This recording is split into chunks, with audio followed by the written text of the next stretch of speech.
तो hi guys, मैं आपके लिए ले आ चुका हूँ। सॉरी, कुछ ज़्यादा एक्साइटमेंट हो गई। आज मैं आपके लिए लेके आ चुका हूँ नई स्टोरी। कल आएगा मित्सुओ द ट्रिगन बिलियनेयर का पार्ट 2। अगर आपको ये वीडियो अच्छी लगी हो तो प्लीज़ लाइक शेयर और सब्सक्राइब का बटन ठोक दीजिएगा। इस स्टोरी का नाम है परमानेंट फेस रिवील, यानी हमारे मित्सुओ का फेस रिवील होगा पूरे के पूरे टीम के सामने ही नहीं बल्कि पूरे दुनिया के सामने, यानी पूरे वर्ल्ड के सामने मित्सुओ का फेस रिवील हो जाएगा। और देखेंगे क्या मित्सुओ के फेस रिवील के होने के बाद भी क्या वो ड्यूटी कर पाएगा कि नहीं। हाँ, आज हम इस स्टोरी में यही जानेंगे। तो let's start the video with an intro.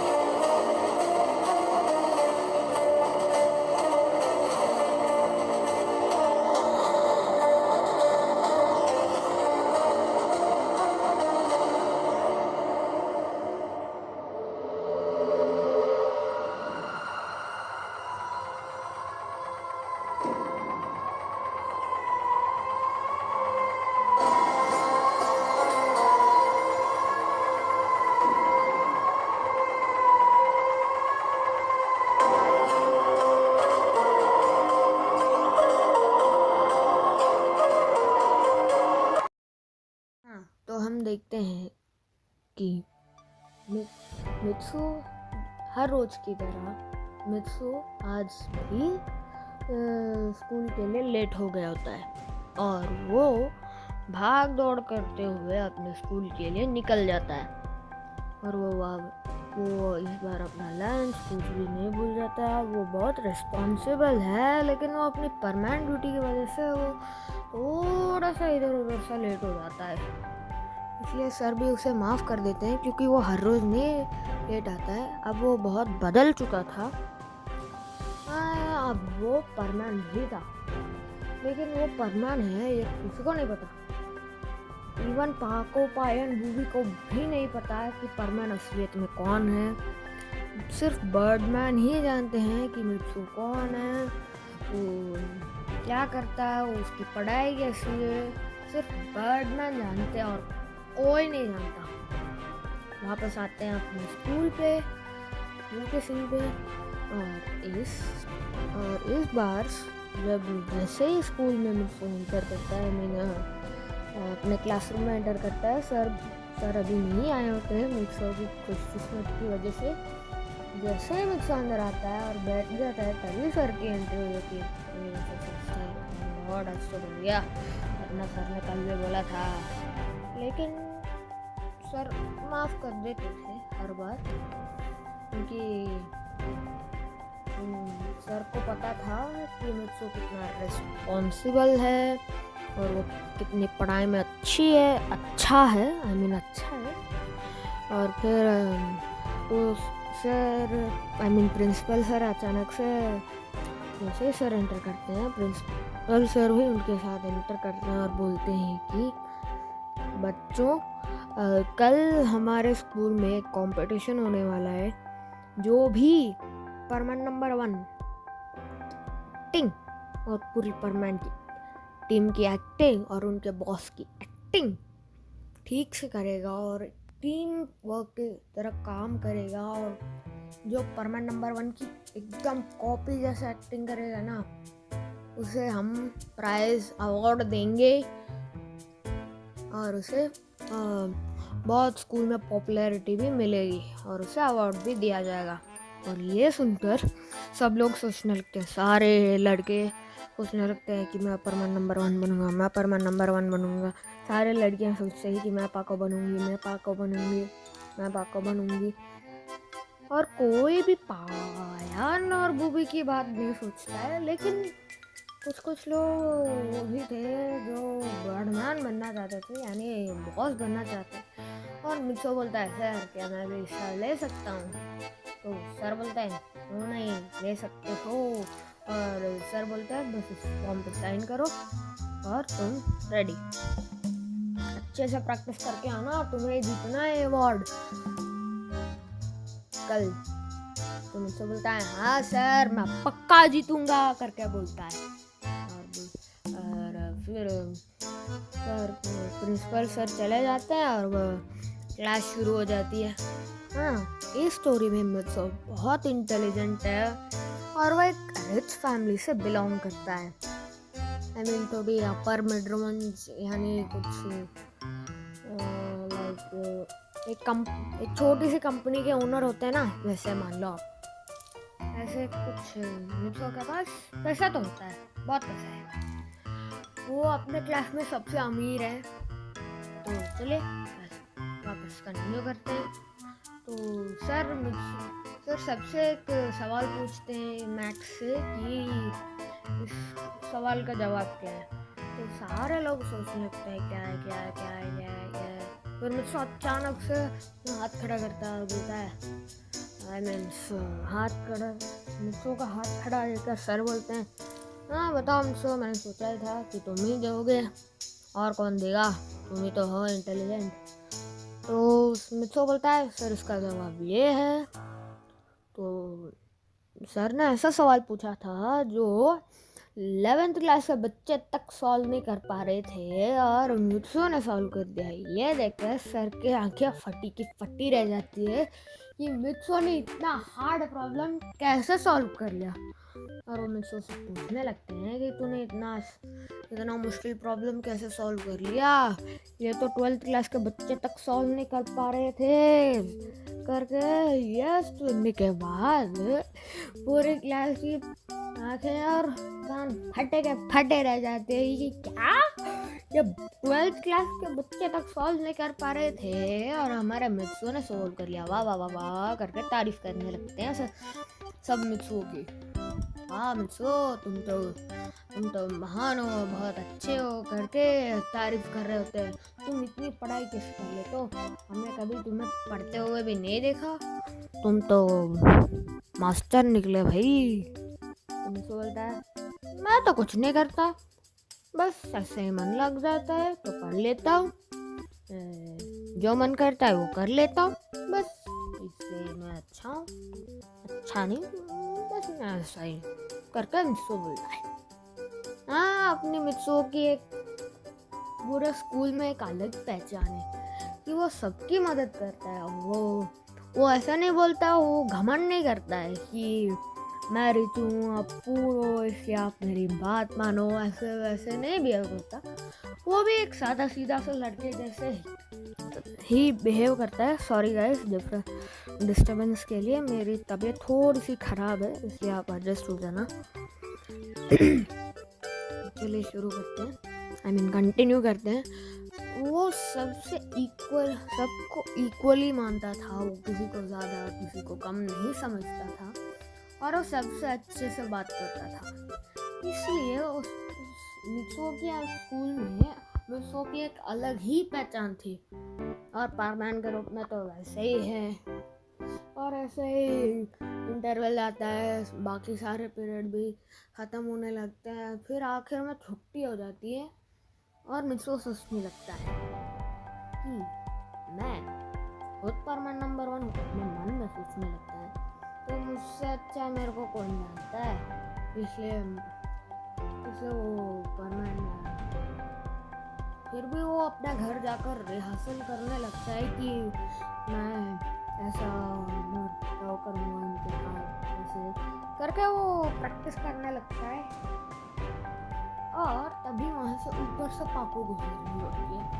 वो ऐसे ही गुजर रही होती है क्योंकि वो हमेशा परमानेंट नंबर 1 यानी हमारे मित्सो के तलाश में रहती है कि उसका घर क्या है, उसकी आइडेंटिटी पता करने में वो लगी रहती है, लेकिन वो हर बार फ्लॉप हो जाती है।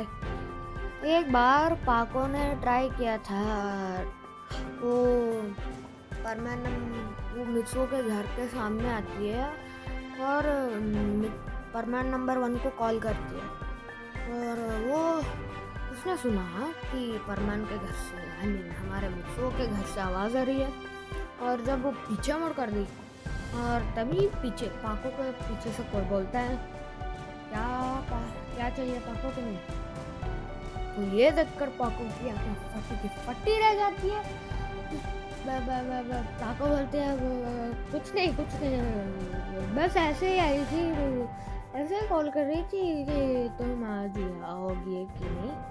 तो पाको की ये अजीब बर्ताव देखकर परमान को थोड़ा सा शक होता है और वो पाको का उसके बाद वो थोड़ा सा स्ट्रिक्ट रहने लगता है। वो अपनी आइडेंटिटी को और भी स्ट्रॉन्ग तरीके से छुपाने लगता है।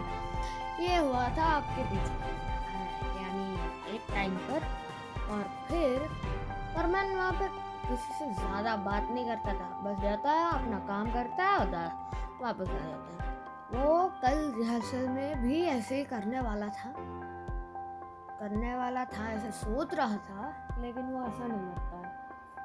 परमान सोचता है कि अगर मैंने ऐसा कर दिया, अगर वहाँ पे परमान को सबकी आइडेंटिटी पता है।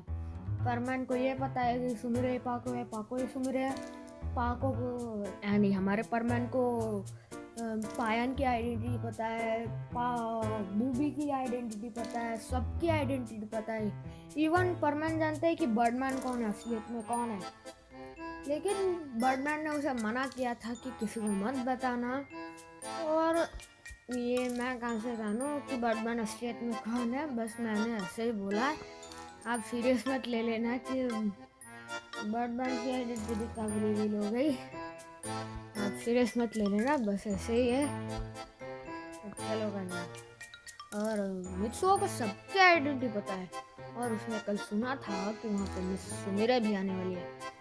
तो वो मित्सुओ को पता है कि सुमिरा कितनी चालाक है, वो मेरे बिहेवियर से मेरे को पहचान सकती है। इसलिए परमान ने सोचा कि वो हमारे असली परमान ने सोचा कि क्यों ना मैं आज सबसे अच्छे से बात करूं।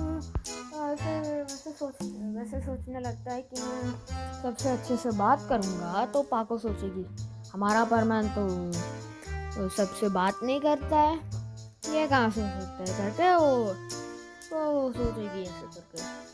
लेकिन जैसा परमान ने सोचा था वैसे ही हुआ। उसने पाको ने यही सोचा था कि ये परमान होगा, लेकिन ये तो उल्टा निकला। ये तो सबसे बात करता है, ये तो सब कुछ करता है, ये तो सबसे बात करता है, मजाक बात करता है, खेल कूद करता है। तो पाको को विश्वास नहीं आया कि यही परमान हो, असली परमान। तो वो नहीं बिलीव करती और परमान का प्लान हमारा सक्सेस हो जाता है। और परमान ही वो अवार्ड जैसे ही परमान सबसे अच्छी एक्टिंग करता है। और परमान ने किसी को पता नहीं लगने दिया था कि वो मित्सुओ है। सिर्फ सर और प्रिंसिपल सर को पता है कि वो परमान नंबर 1 और कोई नहीं मित्सुओ है, असली परमान नहीं, जो नकली परमान स्टेज पे है वो। और परमान जैसे ही सबका वो सेट ख़त्म होता है तब जज बोलते हैं, तो मेरा भी बोलती है कि हम विनर को डिसाइड करने जा रहे हैं। और वो बोलते हैं कि विनर है मित्सुओ परमान नंबर 1, जो कि परमान नंबर 1 बना है। और ये सुनकर मित्सुओ बहुत खुश हो जाता है और वो अपना परमान सेट निकाल कर अपना परमान हेलमेट निकाल कर अपने हाथ में ऐसे रख देता है, जो आपके फ़ोटो में अभी नज़र आ रहे होगा स्क्रीन पर, देखिएगा ऐसा रख लेता है। और सारे लोग उसकी फ़ोटो खींचने लगते हैं कि ये परमान नंबर 1 जैसे ही एक्टिंग करता है, मतलब उसके जैसे ही थोड़ा थोड़ा बिहेवियर करता है, इसलिए उसको अवार्ड मिल गया था और उसको प्राइज़ भी मिल गया था। और वो जैसे ही अवार्ड लेने जा रहा होता है, तभी एक आवाज़ आती है और बोलती है, रुको आपके असली परमान को, आप कौन से बुद्धू हो जो असली परमान को वो दे रहे हो, अवार्ड दे रहे हो? ये असली परमान है, आप कहाँ से असली परमान को अवार्ड दे रहे हो? असली परमान थोड़ी पार्टिसिपेट कर रहा है। तो ये सुनकर सबके कान फटे रह जाते कि ये हमने क्या सुन लिया। करके उनके कान फटे के फटे रह जाते हैं। और फिर वो और कौन है आपको पता ही होगा, एडिसन है। एडिसन बोलता है ये नकली परमैन है, ये असली परमैन है, ये असली का परमैन है। ये देख, ये सुनकर मिसोगी मॉम, डैड, ब्रांको, टीचर, सुमेरे, वहाँ जितने भी लोग होते हैं ना वो डूब जाते हैं। क्या मिक्सोई परमाना, मिक्सोई परमाना, मिक्सोई परमाना करके कहने लगते हैं। फिर मुझको बोलता है अरे मैं कहाँ से परमान हूँ, मैं सब तुमने क्या मुझे बेवकूफ़ बना रहे हो, जो मैं परमान हूँ। देखो मेरे पास नकली परमान सेट है, ये नकली है। फिर मैं कहाँ से परमान हूँ।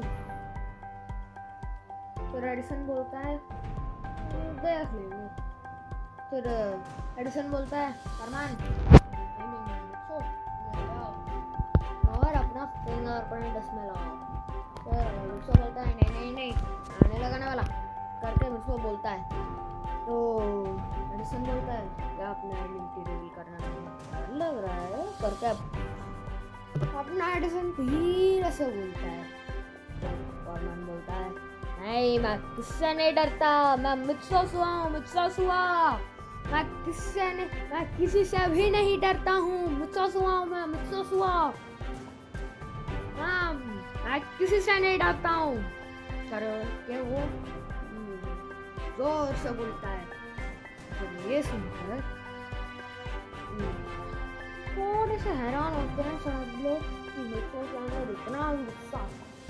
तो जैसे ही फिंगरप्रिंट लगाते हैं एडिसन बोलता है इसके अंदर पता है क्या है, ये फिंगरप्रिंट मैच रहा है, मैंने इसके अंदर परमानेंट के फिंगरप्रिंट भी रजिस्टर किए हैं।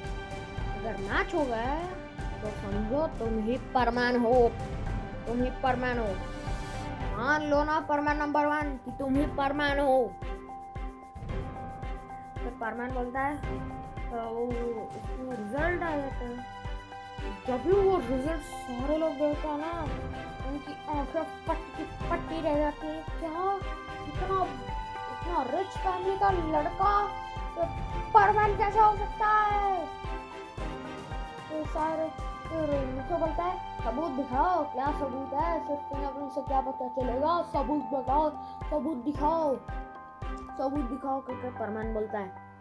हमारा मुझको बोलता है। तो एडिसन बोलता है सबूत चाहिए ना, जरा वहाँ पर स्क्रीन पे देखो। वहाँ पे ये होता है कि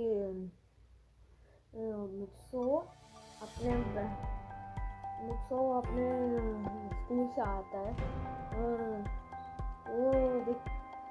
वो अपने घर पे आते ही बोलता है मॉम मैं घर आ गया करके बोलता है और ऊपर जाता है और अपने रोबोट को एक्टिव करता है। ये सब रिकॉर्ड हो रहा होता है, ये सब कैमरा में दिख रहा होता है कि जैसे मुझको ने उस रोबोट के उस लाल बटन को दबाया एक और मुझको हो गया। और फिर परमान बोलता है मैं अभी ड्यूटी से आता हूँ, ड्यूटी करनी है वरना लेट हो जाऊँगा, होमवर्क भी तो करना है हमें, तुम जाके खाना खाओ और मैं अपनी ड्यूटी करके आता हूँ। ये क्या मुझसे सुआ परमान नंबर 1 है, क्या इतना बड़ा रिच फैमिली का लड़का परमान है। जैसे वहाँ पे मुझको नहीं है, वो भाग रहा है तो सब लोग उसके पीछे भागने लगते हैं। ये देखकर 4 लोगों की विश्वास नहीं होता है। सबसे बड़ा झटका तो वो पाको का लगता है, हमारे सुमेर को। क्या यही परमान नंबर 1 है, और विश्वा के मैम को भी लगता है उनको भी विश्वास हो गया था कि हमारा बेटा परमान नंबर 1 है, और वो टेंशन में आने लगती है। और फिर कुछ देर बाद हम घर का सीन दिखाया जाता है। उसमें देखते हैं कि सो घर पे आ चुके हैं। तो बुम गाइस, आज की स्टोरी यहीं पे एंड होती है। कल भी 2 पार्ट आएंगे। कल ट्रिगन बिलियनेयर का पार्ट 2 आएगा और इस स्टोरी का भी पार्ट 2 आएगा। ये बहुत लंबी स्टोरी है, प्लीज़ यार सपोर्ट करो। बहुत मेहनत लगती है, रात के 2-3 बजे तक बैठ के स्क्रिप्ट लिखता हूँ मैं आपके लिए। प्लीज़ यार 2 लाइक्स तो करा दो और 2 कमेंट कर दो प्लीज़ यार। 2 सब्सक्राइबर तो बढ़ा दो प्लीज़ प्लीज़।